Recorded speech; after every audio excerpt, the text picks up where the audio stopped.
What's up, Timberwolves fans? Tyrus, we're here again. Timberwolves Today. Thanks for stopping by. After the last episode, I was really heavily thinking about some trades that the Timberwolves can and probably won't ever make, but it would be crazy if they made these. And I'd love to see them shake up the team if things aren't looking like the way we want them to, or maybe they are looking how we want them to, and it makes more sense to move on from some pieces. At this deadline or maybe the next offseason. So, firstly, I would we know how he's feeling in Milwaukee. Giannis doesn't really want to be there anymore. It feels like, but like he's not. He's going to be a one jersey guy, is my guess. But if the Wolves were to trade for him, it would cost us an arm and a leg. First of all, we'd probably have to send at least Randall, probably Dante, probably Rob, and then about 5 to 7 picks if that's even feasible for us. That's what it would at least take to get him. Like if the going rate is like 5 picks, like KD or whatever, to some of those other trades, like Giannis isn't going to come cheap, but I would do it. Like I know he's aging at this point, but to pair him with Ant and whoever would be left from the roster, I would think it would actually still be a good team.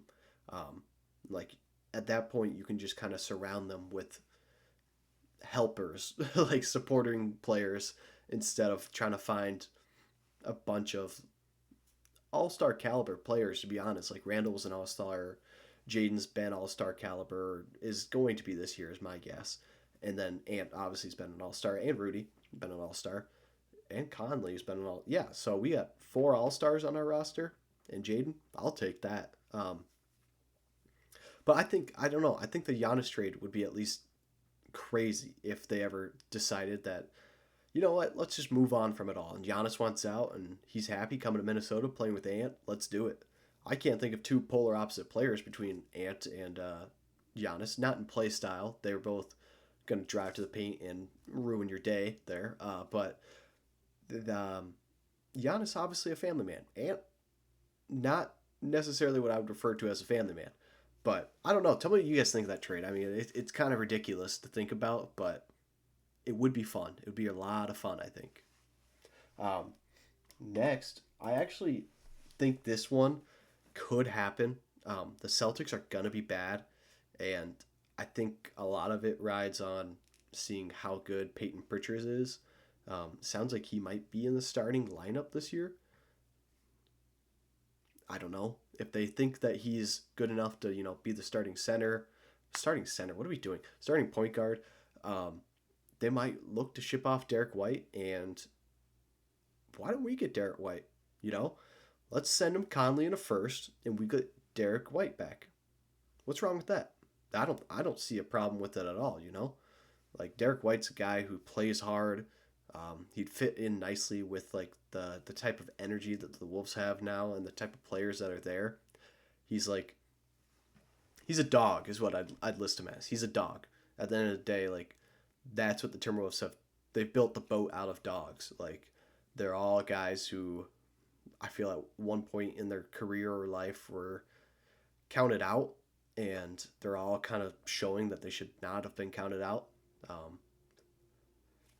Tell me what you guys think of that one. But Derek White seems like a great fit. I love the guy personally. I loved him on the championship run that the Celtics made.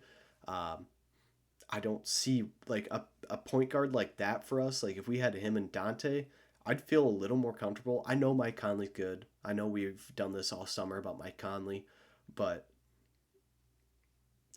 still, like like he's not gonna move the needle and help us win a championship. Like Derek White actually contributed to that championship run like heavily, and I think he'd be an important piece for us if that's a move that we wanted to make. He would also look kind of funny in a Timberwolves jersey. Just thinking about that, like he might look a lot like um, oh, I'm spacing his name now. The original J Mac before Jaden McDaniels, the bald guy, that was the bald point guard that we had. We were not good, but he's gonna look like that, unfortunately. Bald guys don't look good in Timberwolves jerseys. They don't. I don't know what it is, but Like whenever they're bald, they look goofy. I don't know if it's the shine of their head and the modern jersey makes them kind of look like an AI robot, but that would be the only downside is getting Derek White. Like he would not look good in that jersey. But that's a stupid argument to say to not do the trade. Next up, what if we dumped Rudy's salary to Orlando? Orlando's a team that is like absolutely all in this season. It's obvious they're all in this season.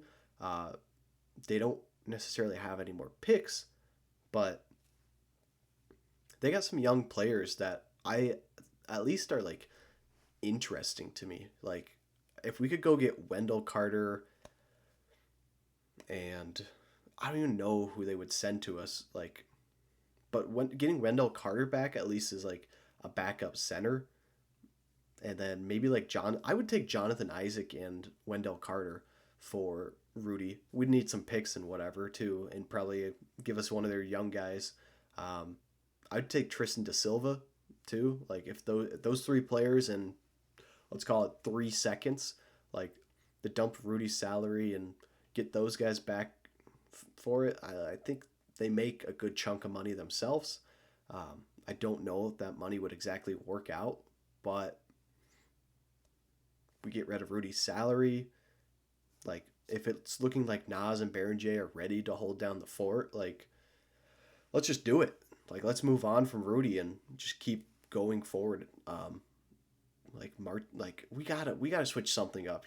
Like I know maybe it's just because we've been a team who've shifted like our entire roster so many times in the last decade that it feels like we should be trying to shift the roster up when that's not what good teams do. Like I don't know if you guys ever feel that way, but that's how I feel about this team right now. It's like I'm ready, like I'm not ready, but I'm expecting it to be like, all right, well, that was a fun era. Time for a rebuild. Like no, we're not even close to being needing to rebuild. I I don't know, but I wouldn't mind dumping Rudy's salary if Tim Conley needed to make some sort of money work to keep other guys. Like keeping Jaden and a lot of the other young core there is more important than keeping Rudy in my eyes. And I think Orlando is a team that would be interested in him as their center position is questionable at best, is what I'd call it. I don't know. Let me know what you guys think of that or where you'd want to send Rudy to. If not to Orlando, maybe I'll do another episode on that. That could be an interesting one to take a look at. Um, then lastly, I think we need to make some picks, or we need to we need to use some of our picks that we have for some bench depth. I think, like, yeah, we have the bench depth, but none of them are experienced veterans who like have done the whole thing. Like, yeah, we just saw. Like, I understand that TSJ is 23 and he played 4 years of college and he's got plenty of experience there. Something different happens in the NBA playoffs. Like you have to go through and get your lumps, and then once you take your lumps, you can win a championship. That's how every player talks about the playoffs for the NBA. We've seen the Timberwolves take it. Like we've got veterans on the team, like we've got Ant and like obviously all those guys have been through the playoffs, but we don't have veterans on the bench outside of Dante and Joe Ingles who have made deep playoff runs and know like when the lights get bright, here's what we need to do or here's what we should say. So I wouldn't mind going and like spending a pick. I know that he just like got traded there, but if Lonzo becomes like I don't know freed up at the trade deadline, I'd love to go get Lonzo Ball. I know he's never healthy, but he's a needle mover at least in my eyes. Like when he is healthy, he's one of the best players. He's one of the most fun players to watch at least. Like he's gonna try. So I don't know though. Like I don't know who else we could get, but the bench depth is scaring me. It's scaring me that we haven't addressed it out. Like we didn't sign anyone new, and that was a lot of the talk. But we signed back all of our guys, so we got our squad back, but we didn't get the fun like, oh cool, we got so and so coming in, we have so and so coming in. Like we got to keep our guys, so the marketing team's happy, because they don't have to make any new jerseys or any new promos or stuff like that. Uh, Nas Reed night still gets to happen. Julius Randle's still there. Like, we signed those guys back. Nikhil Alexander Walker's the only one who left. Um, but, I think we felt like he was replaceable. And to me, that's concerning because he was a veteran in the locker room. He's not that old, obviously, but he'd been around in the league, and getting like losing a guy like that does hurt the bench. And I think not replacing it is weird. Like, I do. I think it's very weird that we didn't try to replace that position. Instead, it's gonna go to Jalen Clark or TSJ, or like, yeah, like those are the guys who are gonna slide up into that spot. So, I don't. I don't know. I don't. There's a lot of questions for this Timberwolves season, and I think it's gonna be a fun season to watch.